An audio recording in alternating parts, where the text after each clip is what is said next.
హైదరాబాద్లో మరోసారి డ్రగ్స్ బయటపడ్డాయి. విద్యార్థులు యువతే టార్గెట్గా డ్రగ్స్ బిజినెస్ సాగుతోంది.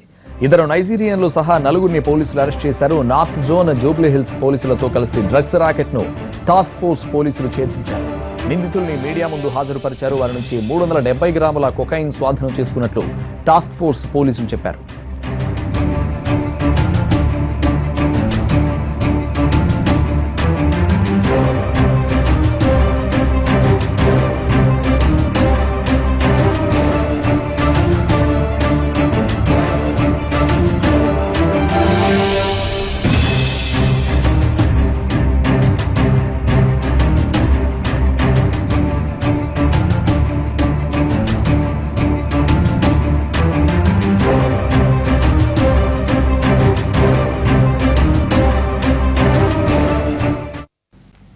డ్రగ్స్ తీసుకుంటూ టాలీవుడ్ నటుడు అభిషేక్ మరోసారి పోలీసులకు పట్టుబడ్డాడు. కొన్నాళ్ల క్రితం పోలీసులకు దొరికిన అభిషేక్ ఈసారి ఏకంగా డ్రగ్స్ అమ్ముతూ రెడ్ హ్యాండెడ్ గా దొరికిపోయాడు.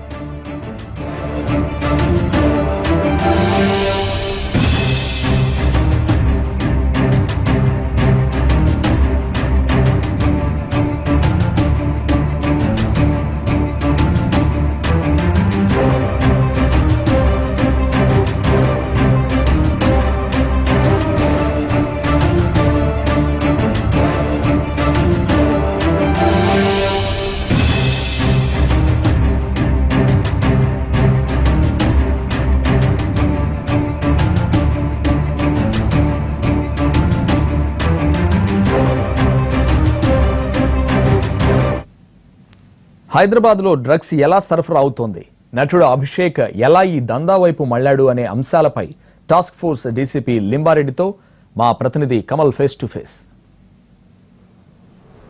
హైదరాబాద్లో డ్రగ్స్ మూలాలు మళ్లీ బయటపడ్డాయి. పోలీసులు ఎన్ని కఠిన చర్యలు తీసుకుంటున్నా ఎక్కడో ఓ చోట మళ్లీ ఆ మూలాలు బయటపడుతున్నాయి. తాజాగా పోలీసులు 370 గ్రాముల కొకైన్ను అటు టాస్క్ ఫోర్స్ పోలీసులు, జూబ్లీస్ పోలీసులు జాయింట్ ఆపరేషన్లో పట్టుకోవడం జరిగింది. ఇద్దరు విదేశీ నిందితులతో పాటు ఇద్దరు కర్ణాటక, ఒకరు చిత్తూరు జిల్లాకు చెందినటువంటి నిందితులు కూడా పట్టుబడ్డారు. మరోవైపు గతంలో డ్రగ్స్ కేసులో పట్టుబడి జైలుకెళ్లి మళ్ళీ రీహాబిలిటేషన్ సెంటర్లో చికిత్స తీసుకున్నటువంటి సినీ నటుడు అభిషేక్ కూడా ఈసారి టాస్క్ ఫోర్స్ పోలీసులకు మరోసారి డ్రగ్ కేసులో పట్టుబడ్డాడు. జూబ్లీ హిల్స్ చెక్ పోస్ట్ వద్ద ఎవరైతే ఈ విదేశీయులు డ్రగ్స్ సరఫరా చేస్తున్నారో వాళ్ళ నుంచి డ్రగ్స్ కొనుగోలు చేస్తూ అభిషేక్ మరోసారి పట్టుబడ్డాడు. ప్రస్తుతం మనతో మాట్లాడడానికి టాస్క్ ఫోర్స్ డీసీపీ లింబారెడ్డి గారు మనతో ఉన్నారు. సార్ చెప్పండి, ఎన్నిసార్లు మీరు దాడులు చేస్తున్నప్పటికీ కూడా డ్రగ్స్ కేసులు మళ్ళీ దొరుకుతూనే ఉన్నాయి. ఏమంటారు దీనిపైన అసలు ఈ డ్రగ్స్ కేసుకు సంబంధించి? ఈ డ్రగ్స్ కేసులు ఏవైతే ఉన్నాయో ఇమీడియట్గా ఇన్ఫర్మేషన్ రాగానే రేడ్ చేయడం జరుగుతుంది. వాళ్ళని పట్టుకోవడము, వాళ్ళని పైన పీడీ యాక్ట్ ప్రపోజల్ ఇనిషియేట్ చేయడము. ఇప్పుడు ఒక 10 మంది ఆఫ్రికన్ నేషనల్స్ ఎవరైతే ఉన్నారో దాంట్లో 5 వరకు కూడా పీడీ యాక్ట్ సర్వ్ చేస్తున్నారు. కాబట్టి మిగతా వాళ్ళని కూడా దాంట్లోకి పీడీ యాక్ట్కు ప్రపోజ్ చేయడం జరుగుతుంది.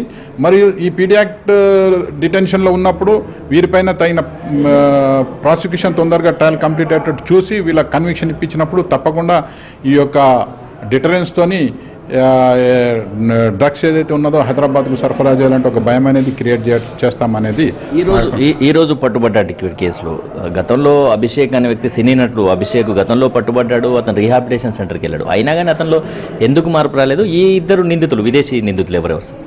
ఈ విదేశీ నిందితులు ముఖ్యంగా సౌత్ ఆఫ్రికా అతను మరియు ఘానా నేషనల్ అతను ఏదైతే అభిషేక్ ఉన్నాడో అతను రియాడిక్ సెంటర్కి వెళ్ళాడు. అయినా ఇప్పుడు ఆయన ఏంటంటే కన్జ్యూమర్గా అప్పుడప్పుడు ఏదైతే ఉన్నదో దాన్ని ఇంకా బయటపడటానికి కొరకు కొంత యూజ్ చేయడం జరుగుతుంది బాంబే పోయినప్పుడు.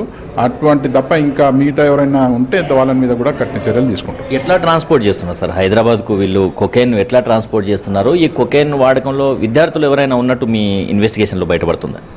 ఇంకా ఫర్దర్గా ఇన్వెస్టిగేషన్ చేయాల్సింది ఉన్నది. దీంట్లో ఏదైతే ఉందో ముఖ్యంగా ఈ బస్సెస్ కానీ లేకపోతే ట్రైన్స్ అట్లా తీసుకురావడం జరుగుతున్నది. దీంట్లో ఎవరైతే విద్యార్థులు కానీ మిగతా యూత్ కానీ దీనికి అడిక్ట్ అయిన వాళ్ళని కౌన్సిలింగ్ చేసి ఫర్దర్గా కాకుండా కూడా చూసుకోవడం జరుగుతుంది. దీనికి సప్లై చేసే మూలాలనే మనం దెబ్బకొట్టినప్పుడు ఇంకా సప్లై అనేది ఉండదు.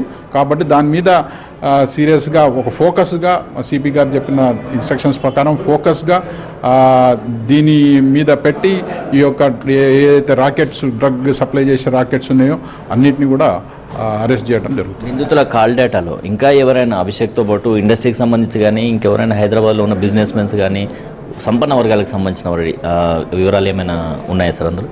ఇప్పుడు ఫర్దర్గా ఏదైతే పోలీస్ కస్టడీ తీసుకున్న తర్వాత వెరిఫై చేసినప్పుడు మిగతా ఇంకా విషయాలు అనేటివి మనకు తెలుస్తాయి. యాజ్ ఆఫ్ నో అటువంటిది. ఎంతకాలంగా చేస్తున్నామని చెప్తున్నారు సార్ వీళ్ళు హైదరాబాద్లో? అంటే వీరు రీసెంట్గా డిసెంబర్లో వచ్చారు. డిసెంబర్ ఏదైతే 2016లో ఈయన సౌత్ ఆఫ్రికా నుంచి వచ్చి ఉండే తర్వాత ఈ పార్టీలో ఒక బాంబేలో పరిచయం ఏర్పడి ఫర్దర్గా ఇది ఏర్పడింది. ఎట్లా సేల్స్ చేస్తున్నారు సార్? అంటే ఎంతకు అమ్ముతున్నారు సార్ వాళ్ళు ఇక్కడ కోకైన్? 3500 ఏదైతే వాళ్ళు అమ్ముతారు, వీళ్ళు వాడుకునేది కూడా అదే, లేదంటే వాళ్ళ ఫ్రెండ్స్కి ఏదైనా ఉంటే ఇంకొక 1000 రూపీస్ యాడ్ చేసి ఇవ్వగలరు. అక్యూజ్డ్ ఏం చెప్తున్నారు సార్? అంటే పార్టీలు పబ్స్ వీటిలో సప్లై చేస్తున్నట్టు ఏమన్నా చెప్తున్నాడు సార్ మీకు? అటువంటిది ఏం లేదండి. ఇది మొత్తానికి ఎక్కడైతే డ్రగ్స్ సప్లై అవుతుందో, సరఫరా అవుతున్నటువంటి ఆ మూలాలపైనే ఫోకస్ చేశాము. ఖచ్చితంగా కఠినంగా వ్యవహరిస్తాము. ఇకపైన డ్రగ్స్ సప్లై చేసే వాళ్ళపైన కఠిన చర్యలు తీసుకుంటామని చెప్పడంతో పాటు ఎవరైతే నిందితులు 6 పట్టుబడ్డారో వారందరిపై కూడా పీడీ యాక్ట్ పెట్టేందుకు రిఫర్ చేస్తామని చెప్పి కూడా టాస్క్ ఫోర్స్ డీసీపీ లింబారెడ్డి గారు చెప్తున్నారు. కెమెరా పర్సన్ లక్ష్మణ్తో కమల్ ఎన్టీవీ.